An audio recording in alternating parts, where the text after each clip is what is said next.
Kasih peringatan sama Tuhan, jikalau harta bertambah, janganlah hatimu melekat padanya. Nah, yang perlu kita waspadai adalah kalau kita sudah punya uang. Kalau kita punya kedudukan. Bapak, Ibu, Saudara, hati-hati. Anda dan saya adalah umat Kristen, orang pilihan Allah.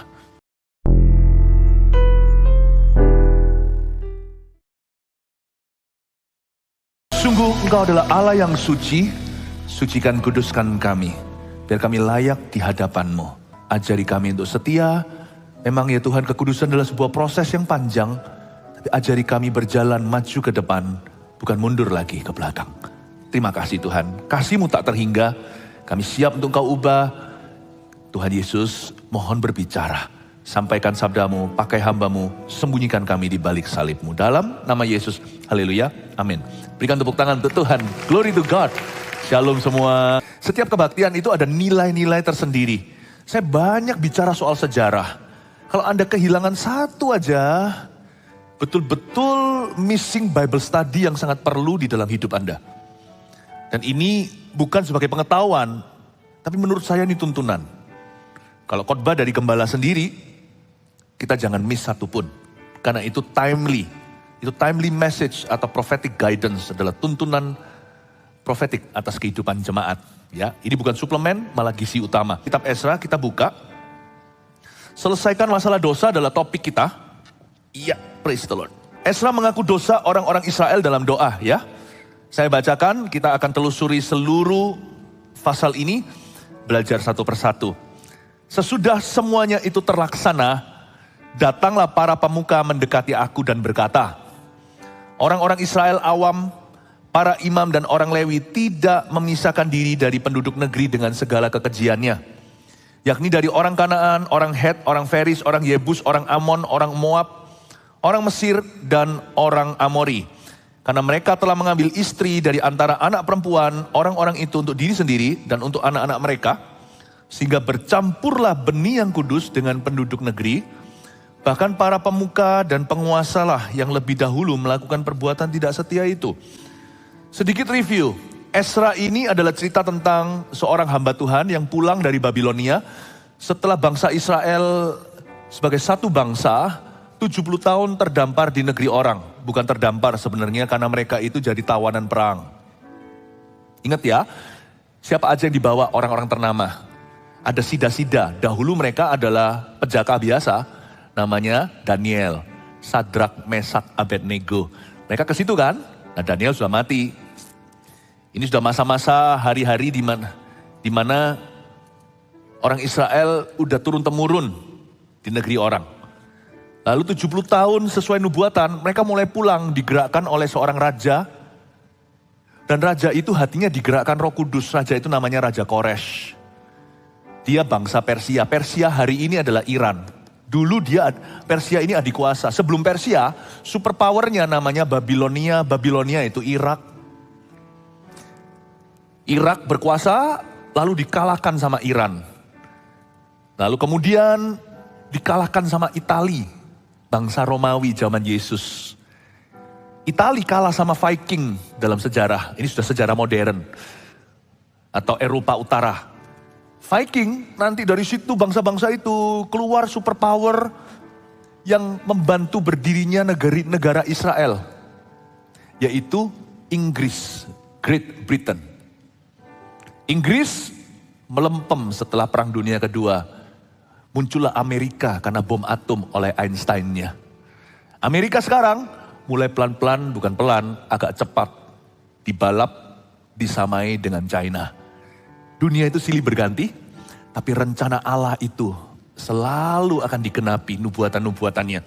Puji Tuhan. Nah, yang kita pelajari hari ini adalah dari bangsa Persia ini. Bangsa Persia, mereka digerakkan, ada seorang raja yang sudah dinubuatkan 150 tahun sebelum beliau lahir. Raja Koresh atau bahasa Inggrisnya Cyrus. Dinubuatkan oleh Yesaya 150 years sebelum raja itu lahir.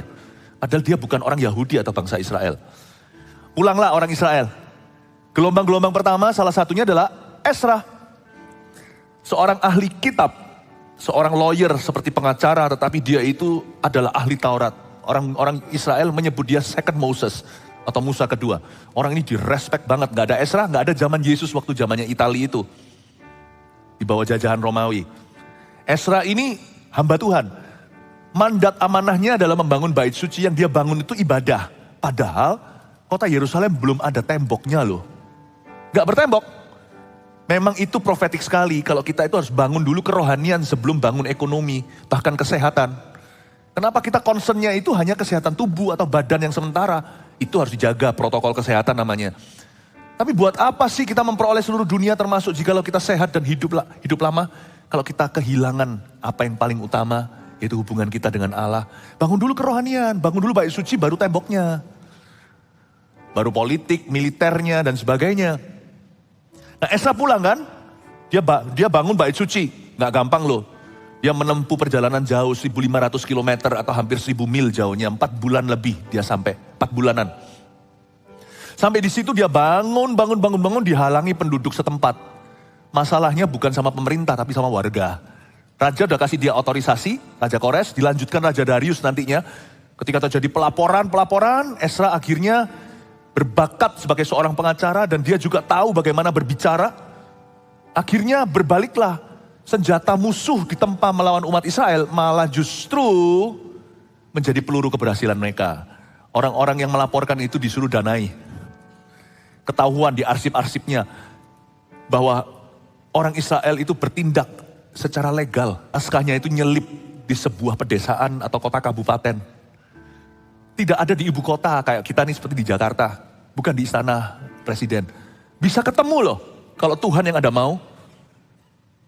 Jadi gak ada berkat yang tersembunyi. Dan juga gak ada berkat yang hilang kalau kita percaya pada Tuhan. Saya kasih sedikit review supaya Anda tidak masuk di episode mana langsung tiba-tiba gitu ya. Setelah itu resume, pekerjaan dimulai lagi. 4 tahun kemudian jadi itu bait suci. Setelah jadi itu, nah ini bahaya. Bahayanya adalah ketika hidup kita sudah enak, ketika mimpi sudah kejadian. Waspada, jangan lupa loh. Daud itu jatuh ke dalam dosa, bukan ketika dia di Gua Adulam. Ketika dia sudah jadi raja yang gagah, suatu hari di zaman raja-raja pergi berperang, musimnya raja-raja itu pergi mission trip. Daud itu duduk di atas sotoh, nyaman-nyaman, gak sengaja lihat perempuan mandi, namanya Batsheba. Be careful ya, coba kita baca sekali lagi pasal 9 ayat 1. Sesudah semuanya itu terlaksana, datanglah para pemuka mendekati aku dan berkata, orang-orang Israel awam, para imam dan orang Lewi tidak memisahkan diri dari penduduk negeri dengan segala kekejiannya. Berhenti di sana. Setelah bait suci jadi, semua orang merayakannya. Puas legawa, a job well done, tepuk-tepuk pundak dan berkata, aku bangga sama pencapaianku. Sesudah semuanya itu terlaksana, boom, masuklah kompromi dosa. Hati-hati jatuh kalau sudah diangkat Allah. Jangan sampai keluargamu hancur setelah Anda kaya. Setelah sembuh, jangan jatuh dalam dosa. Seperti Hizkia, dikasih 15 tahun ekstra, malah sok-sokan show off sama negeri sebelah alias Babilonia. Hingga Tuhan hukum mereka, itulah cikal bakalnya bangsa Israel diserahkan ke tangan musuh. Problema masalah itu bukan musuh kita terbesar, sukses bisa jadi musuh yang harus kita hati-hati. Jawaban doa itu bisa bahaya. Sesudah semuanya itu terlaksana dan para pemuka mendekati aku. Perjuangan sudah selesai, tinggal menikmati kemenangan. Para pemuka datang pada Ezra dan berkata, oh celaka orang Israel awam, para imam, orang Lewi. Baik itu anggota keluarga, kepala keluarganya juga dosa. Jemaat, sak pendetanya juga dosa. Celaka enggak? Orang Israel awam, para imam, orang Lewi tidak memisahkan diri dari penduduk negeri dengan segala kekejiannya. Kalau Tuhan memberkati Anda, tetaplah waspada. Amin, Bapak Ibu Saudara. Mereka tidak memisahkan diri dari penduduk negeri dengan segala kekejiannya. Maksudnya ini kawin campur sih. Zaman itu ditentang keras, zaman ini juga sama. Cuman bukan zaman hukum Taurat, jadi bukan dengan hukuman. Sebenarnya kawin campur tuh jangankan kekristenan. Masyarakat aja tahu bahwa itu gak akan bisa berhasil. Anak-anak Tuhan jangan cari jodoh yang bukan anak-anak Tuhan. Bukan diskriminasi. Untuk praktisnya aja. Itu gak praktis sekali. Kalau Anda cari jodoh untuk anak Anda, sekalipun anak Anda sudah bujangan tua, jangan turunkan standar. Mendingan bujangan sampai tua daripada salah menikah. Sedangkan sesama anak Tuhan pun kalau labelnya sama Kristen aja gak tentu loh ya. Itu pun perlu compatibility atau kecocokan. Tapi di zaman perjanjian lama, itu adalah hukum Taurat. Dilarang keras. Kalau sekarang di zaman perjanjian baru, lewat kesadaran. Kalau zaman dulu itu, hukumnya seperti syariah. Itu sudah hukuman, udah negara. Dilarang untuk kawin campur. Mungkin bangsa Israel datang dari jauh Babilonia, traveling 1.500 km ya pasti wanita-wanitanya berdebu ya kan. Pasti kalah cantik, yang di sana semuanya pedicure. Ini kan di negara orang di Persia, wah negara adik kuasa.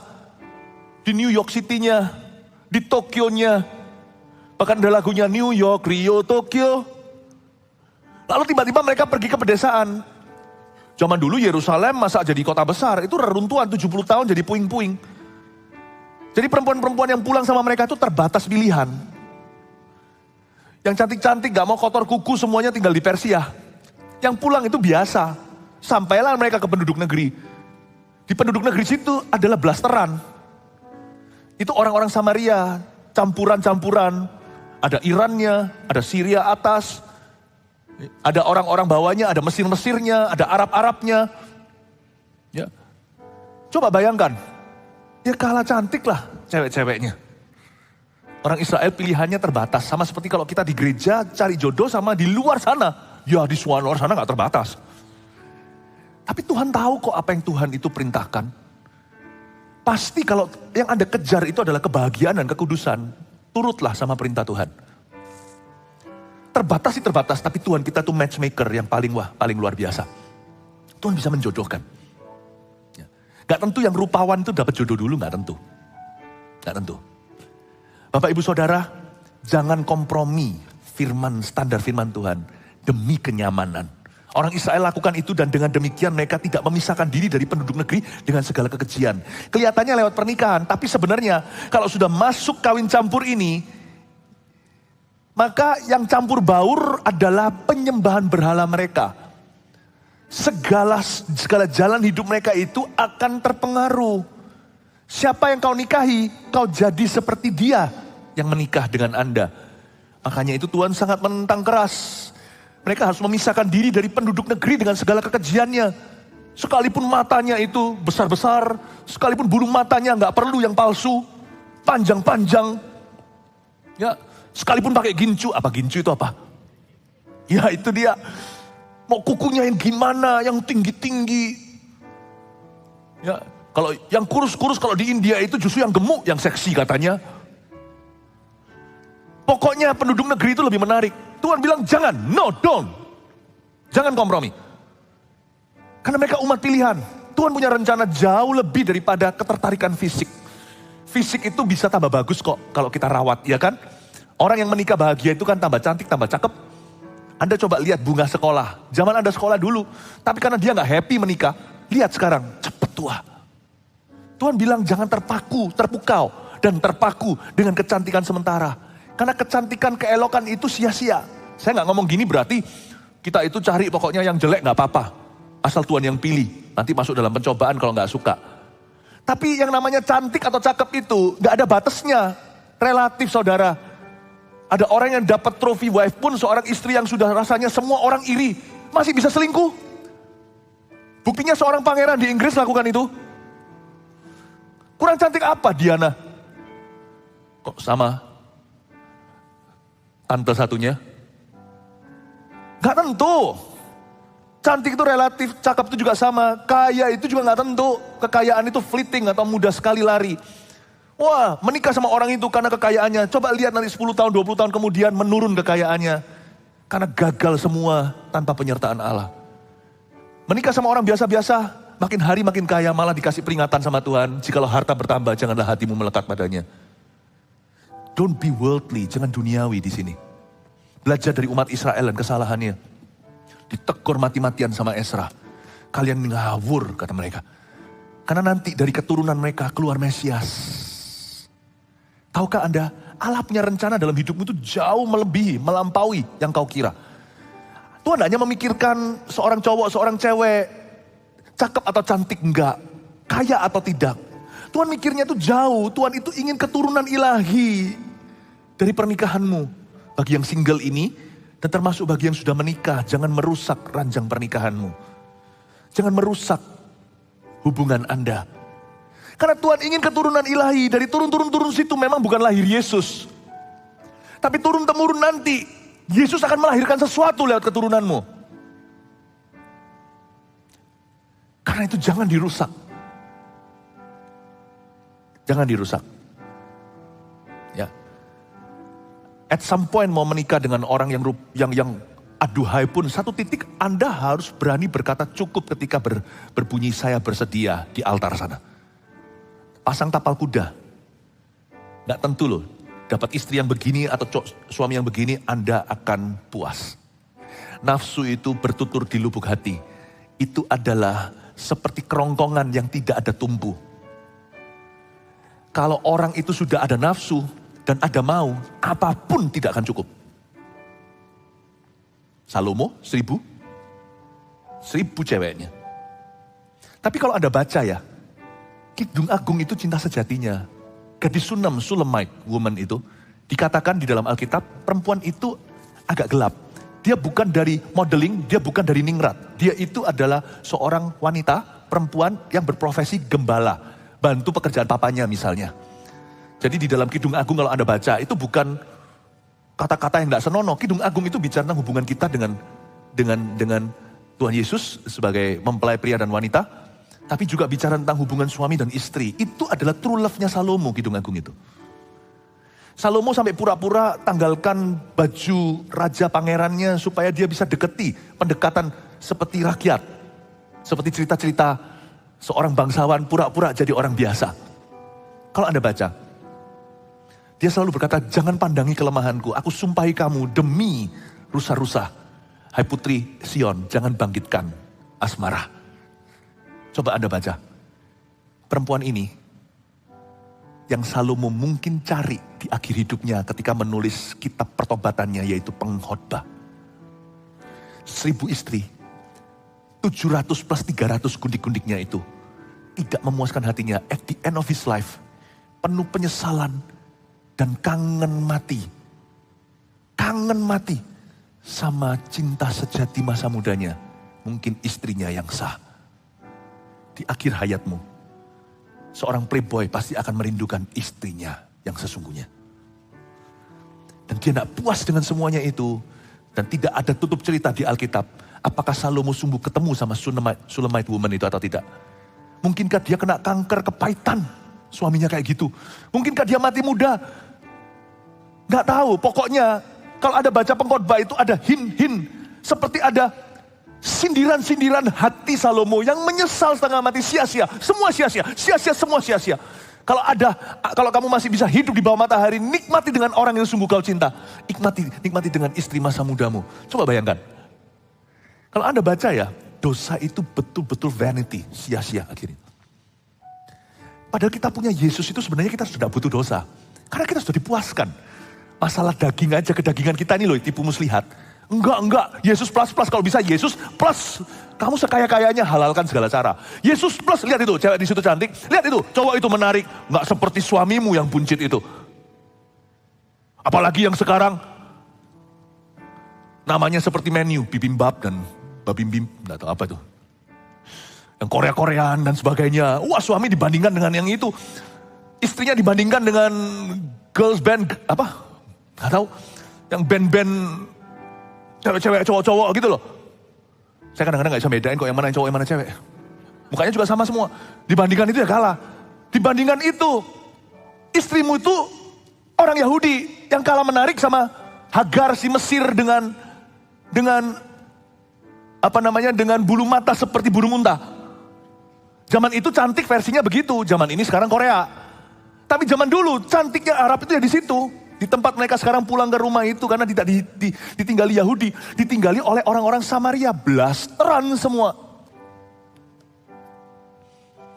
But if you're seeking a good life, kalau kita mencari hidup yang bagus, hidup yang sungguh-sungguh memuaskan, hidup yang bermakna, apalagi yang bernilai tinggi dan kekal pula. Janganlah kita itu percaya semata-mata dengan mata kita. Carilah apa yang klop di hati. Bangsa Israel ngawur ini. Ya, coba saya jelaskan backgroundnya cukup jelas ya sekarang ya. Nah, yang perlu kita waspadai adalah kalau kita sudah punya uang. Kalau kita punya kedudukan. Apalagi kalau dielukan orang udah 40 sekian umurnya. 450 itu loh. Krisis tengah baya. Ya kan, mencari pujian di luar sana. Teman tapi mesra. Kalau laki-laki kurang dihargai di rumah, cari di luar situ. Siapa perempuan yang akan memuja dia? Bapak, Ibu, Saudara, hati-hati. Anda dan saya adalah umat Kristen, orang pilihan Allah. We live differently, for a different purpose, untuk tujuan yang berbeda. Dan ujung hidup kita pun tak sama. Ada nilai kekal, jangan lupa ada sorga. Jangan lupa pula ada neraka. Sesudah semuanya itu terlaksana, datanglah para pemuka mendekati aku dan berkata, orang Israel awam dan para imam dan orang-orang Lewi tidak memisahkan diri dari penduduk negeri dengan segala kekejiannya. Ayat 2, karena mereka telah mengambil istri dari antara anak perempuan dan orang-orang itu untuk diri sendiri dan untuk anak-anak mereka. Ini papa sama anak sama-sama kawin. Ngeri kan hari ini? Laki-laki bisa punya pacar gelap seusia anak perempuannya. Dia ngambil istri. Jadi mereka mengambil istri dari antara anak perempuan, orang-orang itu. Untuk diri sendiri dulu, coba kalau Anda baca ayat 2. Lalu untuk anak-anak mereka. Jadi bareng-bareng memperistri. Wow, ini biang keladi. Sehingga bercampurlah benih yang kudus dengan penduduk negeri. Bahkan para pemuka dan penguasa lah yang lebih dahulu melakukan perbuatan tidak setia itu. Celakanya, di ayat 2 ketahuan, yang dosa dulu adalah sang papa.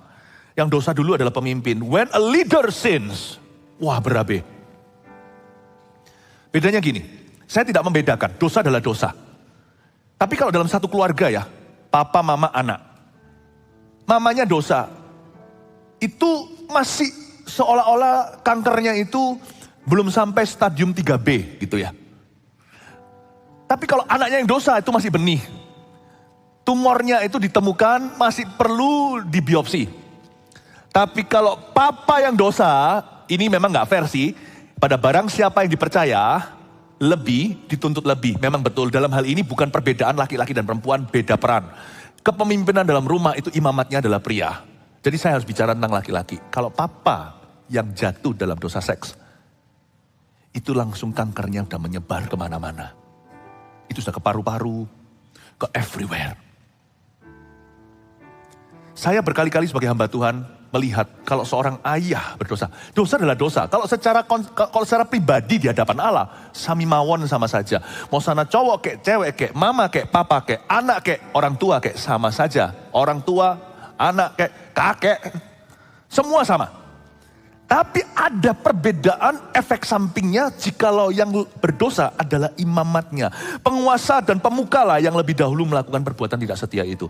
Saya berkali-kali melihat tidak bisa menjadi sebuah doktrin, tapi bisa menjadi patron yang perlu diwaspadai. Kalau seorang ayah gak genah bahasa Surabayanya, anak perempuannya susah jalannya. Anda lihat coba. Biasanya juga akan dipermainkan sama orang. Saya tidak ngomong ini berarti Tuhan itu ngutuki anak karena papanya, karena ayahnya. Enggak. Tapi anak itu harusnya jikalau papanya taat, dia akan menghadapi ular biasa. Tapi gara-gara papanya gitu dia hadapi naga. Anak itu perlu super radikal yang mana di dunia ini sekarang untuk sungguh-sungguh dengan Yesus semakin susah. Jadi chance-nya itu sedikit. Chance-nya itu sedikit. Ketika dosa menjadi pandemik, bukan menjadi epidemik biasa. Di situ susah sekali orang tidak kena. Kalau tidak kena itu mujizat. Makanya itu berkat kalau Anda hari ini masih sehat. Kalau papa ya, coba Anda lihat, anak perempuannya gitu. Anak cowoknya akan meniru kelakuannya. Anak perempuannya biasanya akan dikerjai dengan laki-laki seperti dia nanti. Seperti papanya. Susah jalannya. Dalam hubungan gak pernah hoki. Coba Anda lihat ya, kalau papa dosa itu beda. Kalau jemaat dosa, semua turut memulihkan. Tapi kalau pendetanya dosa, split, pecah itu namanya seluruh meja. Itu kayak ambruk. Meskipun tetap Tuhan itu selalu mempertahankan orang-orang yang tetap tulus dan kudus. Meskipun. Gak gampang memang. Karena begitu banyaknya semarak hamba-hamba Tuhan yang jatuh. Kami ini yang lebih kemudian baru datang. Orang-orang yang pendahulu yang banyak sekali cerita-ceritakan di seluruh dunia. Lebih susah loh untuk menjadi pendeta setelah hamba-hamba Tuhan itu jatuh. Lebih gak gampang. Karena itu Bapak Ibu Saudara, kalau Anda adalah seorang papa atau ayah, love your family. Jangan kasih mereka money. Itu bisa mereka cari sendiri. Kalau anak Anda pintar, dididik dalam takut akan Tuhan, Tuhan beri kepandaian. Percayalah, mereka yang bawa devisa, bukan Anda nanti. Anda biasa-biasa, nanti anak Anda yang luar biasa. Orang dunia aja, orang fasik aja, begitu kok. Orang fasik ya, saya gak peduli agamanya apa. Misalnya, Presiden Amerika yang lalu Donald Trump, itu papanya sudah orang yang berhasil, sukses dalam bisnis. Cuman di zaman anaknya, menjadi Trump Tower di mana-mana dibeli, dikembangkan. Papanya miliuner, anaknya bilioner. Jadi presiden lagi. Don't worry, money bisa dicari. Yang tidak bisa dicari dan diduplikasi adalah integrity atau integritas. Karena itu kado terbesar buat anak-anak kita secara rata adalah pernikahan papa mamanya yang bahagia. Dan kado terbesar, warisan rohani bagi setiap putra putri kita adalah ayah yang takut akan Tuhan. Makanya seorang papa yang takut akan Allah harus dirayakan. Masalahnya, di Indonesia tidak ada hari ayah. Ada nggak? Nggak ada ya rasanya. Ada yang tahu nggak? Ada hari ayah nggak di Indonesia? Nggak ada ya. Hari ibu ada 22 Desember. Hari papa nggak ada. Ya nggak apa-apa, kita nggak usah buat-buat. Cuma dari sini kita tahu bahwa nilai seorang father itu nggak seberapa di negeri ini. Makanya laki-laki yang beringasan, laki-laki yang kampungan itu lebih banyak. Saya nggak ngomong kampungan itu status ekonomi loh ya. Saya bicara tentang prinsip rohani. Di gereja harus disuarakan. You know when a father sins, the whole family goes down the drain with him. Waktu seorang ayah itu dosa, seluruh keluarga dibawa masuk ke selokan sama dia. Kalau mama, seorang ibu rumah tangga harus jaga, papa harus jaga double porsi. Dia jaga untuk dirinya, dia jaga untuk seluruh keluarganya. Saya ngomong gini bukan menerangi satu gender terhadap yang lainnya. Tapi untuk menjelaskan bahwa kepemimpinan itu ada. Jikalau Anda adalah seorang pemimpin di dalam perusahaan atau pemimpin cell group, jangan main-main dengan leadership itu. Itu posisi kepercayaan Allah. Amin Bapak Ibu Saudara. Ini yang membuat Esra jadi pusing 7 keliling. Karena dapat laporan begini. Yang dosa pertama kali malah pemuka dan penguasa. When a leader sins. Ayat yang ketiga. Ketika aku mendengarkan perkataan itu. Maka aku mengoyakkan pakaianku kata Esra. Dan jubahku dan aku mencabut rambut kepalaku dan janggutku. Dan duduklah aku tertegun. Kata tertegun di situ appalled dalam bahasa Inggrisnya. Tertegun di situ tuh artinya seperti bahasa Prancisnya déjà vu. Kayak ini pernah terjadi. Dia tertegunnya tuh campur nggak bisa percaya, campur flashback ke belakang atau kalau di Instagram itu throwback. Itu tertegunnya tuh penuh dengan hashtag, penuh dengan tanda pagar. Kenapa begitu? Saya baca dulu ayat 4. Lalu berkumpullah kepadaku semua orang yang gemetar karena firman Allah Israel. Ini yang gak ikut-ikutan semua pada ngumpul sama Esra. Oleh sebab perbuatan tidak setia orang-orang buangan itu. Tetapi aku tetap duduk tertegun sampai korban petang. Dia tertegun 2 kali. Appalled. Pada waktu korban petang bangkitlah aku dan berhenti menyiksa diriku. Kok bisa menyiksa ya? Dia ngapain tadi? Dia mengoyakkan pakaiannya. Gak gampang loh. Koyakkan pakaian gak gampang. Saya pernah sekali iseng, karena saya ini guru firman. Bukan guru firman. Ya, saya gak berani ngomong saya guru firman. Tapi saya pengajar umat dari firman Tuhan. Karena itu saya kadang-kadang mau coba, saya ambil kaos yang memang sudah lama, saya koyakkan. Gak gampang loh ngoyakkan. Itu berarti orang itu marahnya dari dalam baru bisa begitu. Jangan pernah kita menyaksikan Avengers yang Hulk itu, yang Hulk yang hijau itu gampang sekali. Karena dia adalah Hulk. Coba Anda robek itu gak gampang. Dia katakan dia mengoyakkan pakaiannya. Itu tanda yang sangat sedih hatinya. Mengoyakkan pakaian dan jubahnya. Jadi double itu. Pakaian dan jubah dikoyak bersamaan. Ini bukan karena Ezra super kuat. Ezra bukan Simpson. Ezra super shock. Super sedih. Nanti saya jelaskan kenapa dia shock. Dan aku mencabut rambut kepalaku. Rambut putih dicabut aja sakit setengah mati kok. Pernah sekali ada uban di sebelah sini. Awal-awal waktu kami baru menikah. Ada uban gitu, istri saya cabut satu. Aduh saya bilang. Dia ketawa. Kalau tahu malah justru saya berjaga-jaga. Kalau sekarang dicabut semuanya ubannya sini ya saya botak lah. Coba bayangkan, ini mencabut rambut loh. Bukan uban. Gini loh. Dan mencabut janggut itu lebih sakit. Mending rambut. Kalau nggak percaya, cabut rambut kaki aja sakitnya setengah mati. Dan duduklah aku tertegun. You want to know why he's super sad? Kenapa dia sangat sedih? Karena deja vu tadi, karena dia merasa ini pernah terjadi. Kalau Anda baca, nggak usah dibuka. Pada waktu mereka pertama kali arrive, sampai mendarat di Yerusalem, perjalanan 4 bulan. Mereka mau bangun bait suci, sudah di tangan semua materialnya. Lalu orang-orang Samaria yang perempuan-perempuannya cantik-cantik itu, blasteran semuanya itu datang menawarkan diri. Teman-temanku orang Yahudi, ayo kita bangun bareng yuk. Mereka menawarkan jasa, tak bangun visimu sama aku, sama-sama yuk. Toh kita nyembah Tuhannya sama. Kontradiksi sih, dia bilang nyembah Tuhannya sama, tapi mereka bilang aku nyembah Tuhannya itu di altar-altar mereka. Banyak orang ngaku-ngaku Kristen kenal Tuhan Yesus. Tapi kalau tidak hati-hati, Anda masuk kongsi sama orang-orang seperti itu, Anda belum cek dan recheck lagi, dan cek ulang lagi prinsip hidup orang itu benar nggak? Nggak tentu. Ada orang-orang yang mau ajak Anda, ayo kita kerjasama, bikin buku, bikin album atau apa. Nggak tentulah orang itu kalau reputasinya ternyata di luar, nggak seperti kerohanian yang dia tunjukkan. Anda yang kasihan. Ini bukan hanya soal kongsian, ini proyek Tuhan, malah proyek besar. Bangsa Israel waktu itu dipimpin oleh Ezra yang pulang, menolak mentah-mentah, Serubabel tepatnya, temannya Ezra. Ezra itu hamba Tuhannya yang bangun bait suci. Serubabel itu dari sisi pemerintahan. Ini adalah seorang gubernur yang takut akan Tuhan, yang ditaruh, diutus, pergi ke situ untuk memulihkan peradaban. Di tanah suci yang sudah ditinggalkan 70 tahun, minimal 3 generasi. Nah Ezra waktu itu ngomong begini, Serubabel dan semuanya berkata, tidak, kami bangun sendiri. Bukan berarti mereka itu sombong atau eksklusif, tapi mereka selektif. Be selektif. Yang selektif. Jangan orang ngomong sesuatu rohani, Anda langsung percaya. Kalau Anda belum kenal loh ya, kalau sudah kenal ya lain cerita.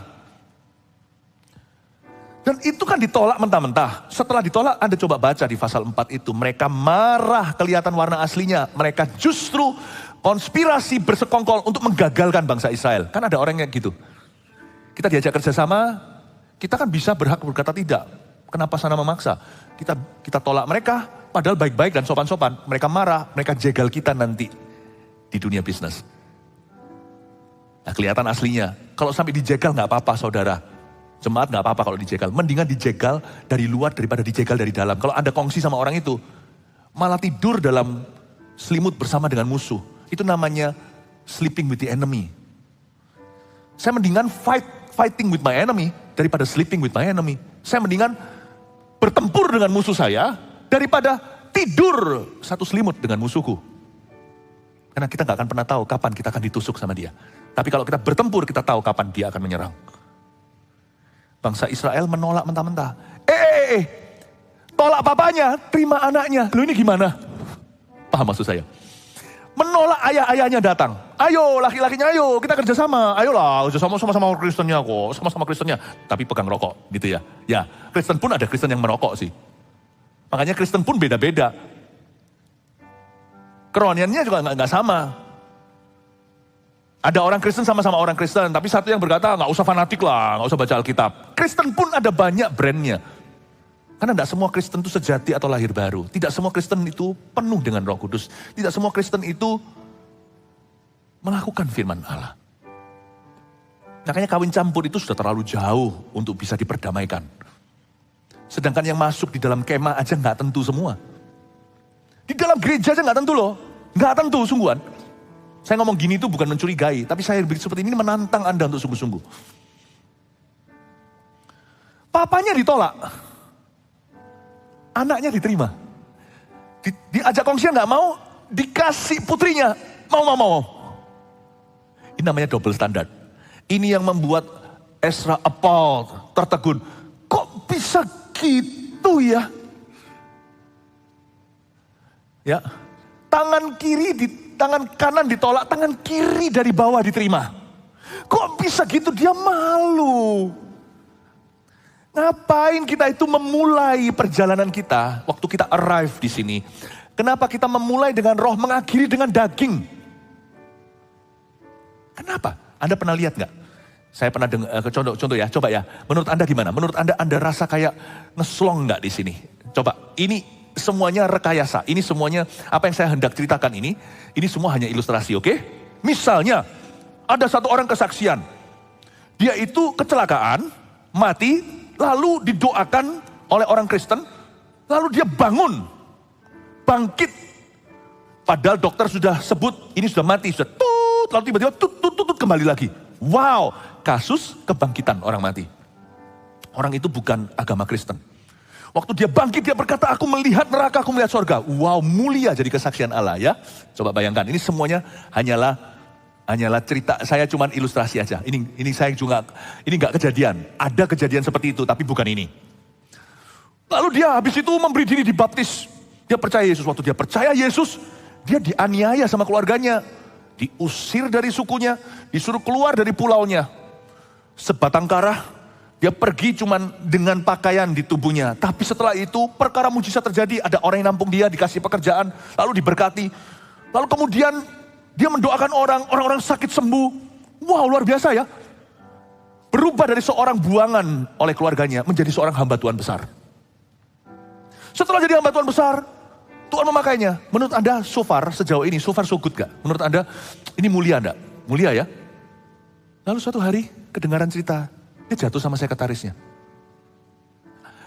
Anda bisa ngerasa, loh, gitu gak? Loh. Kok loh? Ceritanya heboh berepisode-episode seperti sinetron Korea.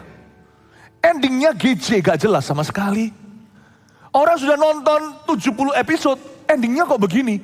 Pernahkah Anda merasa itu? Itulah yang disebut memulai dengan roh, mengakhiri dengan daging. Heboh di depan, belakangnya kok cuman gituan. Ujungnya kok cuman jatuh begitu aja dan murahan. Itu yang disebut tertegun. Appalled. What? Hanya karena Ezra itu hamba Tuhan. Kalau orang dunia pasti what? Lalu tut gitu ya. Ada sensornya. Tapi Ezra enggak begitu. Ezra hanya tertegun dan 2 kali tertegun. What? Apa? Hah? Dia saking sedihnya. Dia terima. Kalau Anda baca tadi sampai tadi ayat, kita kan baca sampai ayat yang ke-5. Pada waktu korban petang bangkitlah aku dan berhenti menyiksa diri dan lalu aku berlutut dengan pakaianku dan jubahku yang koyak-koyak sambil menadahkan tanganku kepada Tuhan Allahku dan kataku. Lanjut nanti ayat 6. Ezra ini terima bad news-nya, kabar buruknya itu pagi hari. Kalau Anda baca tadi ayat-ayat itu. In the morning, AM. Dia berdoa di ayat 5 waktu korban petang, in the evening atau sore hari. Ezra terpukul sampai gak bisa sembahyang, coba bayangkan. Tapi saya juga mau bicara kepada Anda bukan hanya soal dosa. Jemaat yang tercinta, pernahkah Anda terpukul dengan sebuah kabar buruk? Apapun itu masalah yang menimpamu, Anda gak bisa sembahyang. Dari pagi Anda terima kabar itu sampai petang. Tapi Ezra sesyok-syoknya hatinya, dia punya buah roh ke-9. Namanya pengendalian atau penguasaan diri. Sedown apapun hatimu, ingatlah jangan izinkan matahari terbenam karena amarah. Atau jangan biarkan matahari hilang Anda tidak berdoa. Sesyok-syok hatinya, pengkhotbah katakan, there is a time to mourn and a time to pray. Ada waktunya kita berkabung, ada waktunya kita sembahyang. Sedown apapun, sekecewa apapun, seputus asa apapun hatimu, kasih waktu cuman jam, jangan hari atau minggu. Anda boleh berkata, aku tidak bisa doa karena masalah ini. Oke, tapi jam saja, jangan hari, supaya jangan setan bisa mencuri sesuatu dari hidupmu. Jangan minggu supaya orang lain jangan jatuh korban, jangan bulan supaya Anda jangan hilang tersesat, jangan tahun supaya Anda jangan jadi mayat rohani atau mati rohnya. Saya selalu bilang sama diri sendiri kalau saya ngalami masalah, mungkin saya bisa terpukul, tertegun di sini bukan tidak tentu tentang dosa, tapi bisa saja tekanan, persoalan, problema saya sebesar itu misalkan. Bolehlah pagi hari saya kena sangat, tapi paling lambat, sore saya sudah berdoa untuk masalah itu. Kalau Anda terima kabar buruk sesuatu itu, malam harinya gimana? Saya selalu bisa menghibur diri, saya kasih hikmatnya gini. Misalkan kalau saya dapatnya kabar buruk atau mendapatkan suatu masalah itu pukul 7 malam, setelah makan malam. Katanya Pastor Philip tadi gak boleh matahari hilang, harus segera berdoa. Aku gak serohani itu 2 jam langsung bisa sembahyang. Ya sudah, pura-pura Anda berada di sisi Amerika, jam 7 malam di sini ngalami masalah kan di situ masih 7 pagi.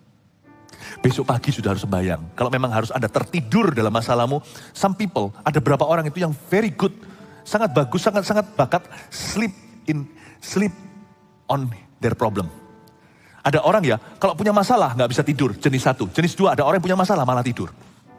Rasul-rasul kan gitu, murid-murid Yesus. Ngalami masalah malah bobok dia. Saking sedihnya di Getsemani sampai dibangunin Yesus saja nggak bisa, dibangunin Tuhan loh. Tuhan itu pembangkit aja nggak bisa bangunkan mereka. Saking sedihnya. Coba bayangkan. Dibangun-bangunin nggak bisa. Ya udah, kalau memang Anda adalah tipe kedua, jenis kedua yang tertidur kalau masalah, besok pagi jangan depresi. Bangun tidur sebelum mandi, pukul 5 subuh matahari belum terbit. Biasanya tidurnya nggak bisa lama-lama. Ataupun Anda bisa lama tidur sampai jam 10, silahkanlah. Bangun tidur, jangan berani sok gosok gigi dulu. Berlutut dulu dan kata, I give you my problem. Help me God. Teach me the way. Show me the way. Let's make a commitment. Mari kita buat komitmen. Kita masalah itu hanya bisa nyengat kita hanya dalam durasi jam, bukan hari. Kalau Anda pasti kalah. Karena hari itu banyak kecuri, kalau sampai hari itu banyak kecuri. Masalah persoalan hidup kita itu gak seberapa, yang perlu diwaspadai itu komplikasinya. The complication is dangerous. Bahkan masalah gula pun, saya bukan dokter ya, tanya dokter sendiri, itu pun belum sampai dangerous sekali kalau sudah bisa di treatment. Yang perlu diwaspadai adalah komplikasinya. Ya kan? Komorbidnya gitulah. Careful. Saya belajar dari sini untuk kita menyelesaikan masalah dosa, tapi kita juga harus bisa menyelesaikan masalah kita dalam doa. Masalah kita gak selesai sih, tapi selesai dalam doa dulu. Amin Bapak Ibu. Nah nanti setelah ini, Ezra mulai bersuara pertobatan. Simple, nanti Anda baca sendiri di rumah, karena tidak mungkin saya bisa selesaikan ayat per ayat kalau saya menyelam dengan dalam. Tapi di ayat 6 mulai, dan kataku, ya Allahku, aku malu dan mendapat celah, sehingga tidak berani menengadahkan mukaku kepadamu. Ayat 6 aja saya bahas ya. Nanti sisanya saya beri rangkuman. Kata Ezra, ya Allahku, aku malu, padahal bukan dia yang dosa. Yang dosa itu bangsa Israel. Ezra tidak kawin campur, Ezra termasuk laki-laki yang setia. Aku malu. Berarti dosa itu serius ya. Mari kita serius menanggapi dosa karena dosa itu serius. Jangan pernah kita itu tidak tahu rasa malu karena dosa kita seolah-olah kecil sifatnya. Ah gini aja kok semua orang Kristen juga lakukan. Never say that. Never say that. Kalimat-kalimat yang tidak bertanggung jawab seperti itu mengusir Roh Kudus dari hidup seseorang. Jangan pernah gitu, karena Anda compare diri Anda membandingkan dengan orang lain. Dosa itu harus compare dengan Tuhan. Orang-orang yang berkata, wah gini aja semua orang juga kompromi. Seorang di bidang bisnisku, semua orang juga lakukan yang sama, Kristen atau bukan. Ah, pura-pura, aku tahulah dunianya. Ya kan, dia juga kayak aku. Ya kayak gitu itu. Menyunat iman, imannya sendiri. Yang perlu disunat itu dosa, bukan imannya. Kata aku malu itu remorseful. Padahal ini bukan dia yang salah loh, kita jauh kalah. Ini bukan salahnya dia aja, dia malu. Bisa nggak kita lihat dosa orang bukan menghakimi, tapi kita rasa malu sama Tuhan karena dosa itu. Atau kita menghalalkan, wah, atau malah justru celaka, kita terinspirasi oleh dosa orang itu. Loh, orang Kristen bisa gitu ya? Loh ya aku ya mau. Loh kok enak, hanya dia. Kenapa aku nggak boleh? Ngomong sama Tuhan, Bapak, kenapa aku dilarang, orang lain kau biarkan? Waduh, ini kebalik, standarnya jangan terbolak-balik. Orang lain dosa, dia yang malu, bukan dia hakimi, dia akan menolong mereka. Memang dia tegas, extra tegas, nanti ibadah berikutnya saya jelaskan ketegasannya.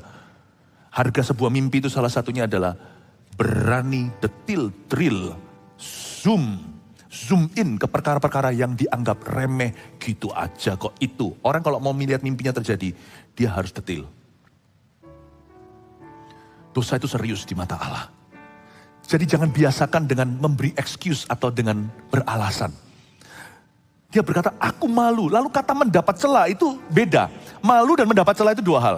Yang pertama, malu itu bicara tentang shame, ya kan? Rasa malu. Tapi mendapat celah itu the pain following the shame. Itu beda ya. Dosa itu selalu ada dua dimensi, Anda harus tahu. Dia meniru firman Tuhan yang pedang bermata dua. Dosa itu pertama akan langsung mukul pendosanya. Boom, ke dalam. Itu namanya malu. Kalau dia nggak malu berarti orang itu nggak tahu malu.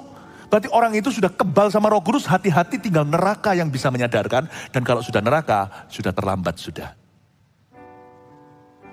Yang kedua, dosa setelah mukul pendosanya, dia pasti akan keluar. Dosa itu nggak kerasan di dalam diri sang pendosa.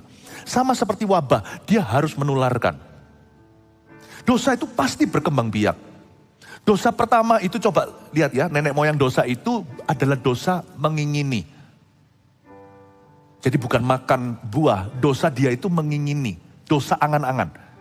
Tahu nggak? Anaknya langsung jadi dosa membunuh, namanya Kain. Dosa Kain. Turun lagi, lebih ngeri lagi. Sodom Gomora.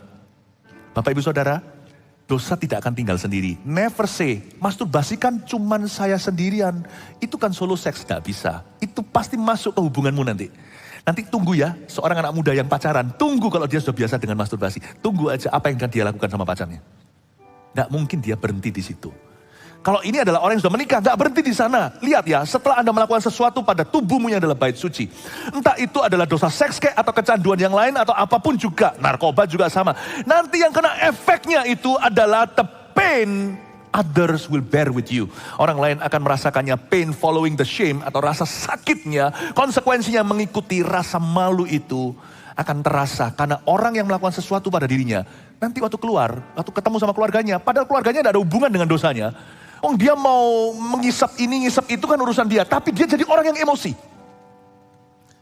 Dia pasti nanti akan jadi orang yang sabar. Karena dosa dengan spiritual fruit atau buah Roh Kudus itu gak jodoh. Ada ini gak boleh ada itu gak bisa ada ini. Satu pasti kanibal yang lainnya. Nanti lihat ya, bukan kasih. Dia pasti akan bentak istrinya. Dia pasti akan nanti kasar sama anaknya. Gak mungkin bisa jadi ayah yang baik. Jangan pernah berkata, itu karena parenting, itu karena dosanya. Makanya dosa itu harus diselesaikan di hatimu. Sebelum dia keluar jadi momok di keluargamu. Lalu nanti kebodohan pun muncul. Karena jauh dari Tuhan, muncul keserakahan. Lalu membuat keputusan-keputusan yang spekulasi gak karuan. Uang papa mamanya yang diwariskan ke dia pun yang ditabung pelan-pelan papanya. Misalnya papanya adalah seorang dokter. Tapi nanti akan habis di medan judi bisnismu. Semua dimulai karena jauh dari Tuhan, tidak pernah diselesaikan masalah. Hari demi hari berlalu, lalu tiba-tiba Anda kaget, dosa tidak pernah beraksi. Anda yang beraksi, pendosanya yang merusak kanan kiri. You know sin changes you. Dosa mengubahmu. Never say it's solo sex. Rokok sebatang ini gak ada yang tahu. Never say that. Rasa malu, dosa itu serius. Dosa itu ada konsekuensinya. Ya. Haleluya. Anda diberkati Tuhan? Langsung aja lompat, dengan ini saya selesai. Ayat 15. Nanti kalau saya tidak bisa selesai lain kali ya, atau nanti di saat teduh saya bisa selip-selipkan kadang-kadang. Semoga nanti cicilan-cicilannya saya bayar dengan instalasi pewahyuan-pewahyuan dalam hidupmu. Ayat 15. Ya Tuhan Allah Israel, Engkau maha benar. Wah, saya suka sekali. Dia mengakui kebenaran Allah. Kalau mau tobat itu bukan penyesalan. Yudas ya nyesel, tapi bunuh diri. Menyesal itu langkah setengah, langkah berikutnya adalah mengakui kebenaran Allah. Oke, benarnya harus gimana loh Tuhan? Oke Tuhan, aku mau nurut. Bertobat yang tidak diujungi dengan taat, itu pertobatan palsu. Pertobatan selalu dimulai dengan penyesalan, tapi tidak berakhir di sana. Pertobatan Petrus berakhir di gembalakan domba-dombaku. Pertobatannya Yudas berakhir di tiang gantungan. Penyesalannya bukan pertobatan. Kalau dia tobat, dia tidak akan gantung dirinya. Ya Tuhan Allah Israel, Engkau maha benar sebab kami masih dibiarkan tinggal sebagai orang-orang yang terluput. Thank you ya, kata Ezra. Seperti yang terjadi sekarang ini, lihatlah kami menghadap hadirat-Mu dengan kesalahan kami. Ini yang saya sebut dengan naked confession atau pengakuan telanjang. Apa adanya sama Tuhan? Tuhan, aku mau tobat, tapi orang itu harus berubah dulu. Aku mau ampuni dia, kalau dia berubah. Itu bukan tobat. Tobat itu naked confession. Pengakuan dosa yang benar itu pengakuan dosa telanjang. Bukan telanjang badan, telanjang hati. Tuhan, aku mau tobat. Aku mau tobat. Suami selingkuh, istri kepahitan. Istri jangan tunggu suami berhenti selingkuh baru Anda tobat dari kepahitan. Masing-masing dosanya tobat sendiri-sendiri di hadapan Tuhan. Nanti dari situ Roh Kudus akan masuk mengerjakan sesuatu dalam pernikahanmu. Saling mendahului. Kami menghadap hadirat-Mu dengan kesalahan kami tanpa menuding siapa-siapa. Tanpa berkata, Tuhan kok gini aja gak boleh. Enggak, tapi kita bisa kamguan, bahasa Hokkien. Kita bisa menerima standar Tuhan. Ya sudah, aku salah Tuhan. Aku gak bisa ngomong apa-apa lagi. I'm wrong. Now show me the right. Tunjukkan aku benernya gimana. Bahwasanya dalam keadaan demikian, ini kalimat terakhir, selesaikan masalah dosa cepat ya. Bahwasanya dalam keadaan demikian, tidak mungkin, garis bawah itu, tidak mungkin orang tahan berdiri di hadapanmu. Saya ulang lagi, bahwasanya dalam keadaan demikian, tidak mungkin. Kalau semua perkara mungkin bagi Tuhan, ada satu yang gak mungkin. Tuhan tidak bisa sayang dosa. Bahwasanya dalam keadaan demikian, tidak mungkin orang tahan berdiri di hadapanmu. Dengan ini saya selesai. Kalau ada satu dosa dalam hidup Anda, kebiasaan buruk itu, Anda punya kuasa yaitu Roh Kudus dan firman Allah. Dan saudara seiman membantumu. Asal Anda terbuka. Yakobus berkata saling mendoakan kamu akan sembuh. Saling mengaku dosamu. Bahwasanya dalam keadaan demikian. Tidak mungkin orang tahan berdiri di hadapanmu. Jikalau kita tidak segera selesaikan. Catat ini. Kita akan selesai dengan Tuhan. Anda tangkap ini? Kalau kita tidak selesaikan dosa itu. Berlama-lama di sana. Kita akan selesai dengan Tuhan. Tuhan dan dosa jangan dikawinkan. Karena dosa, Bapa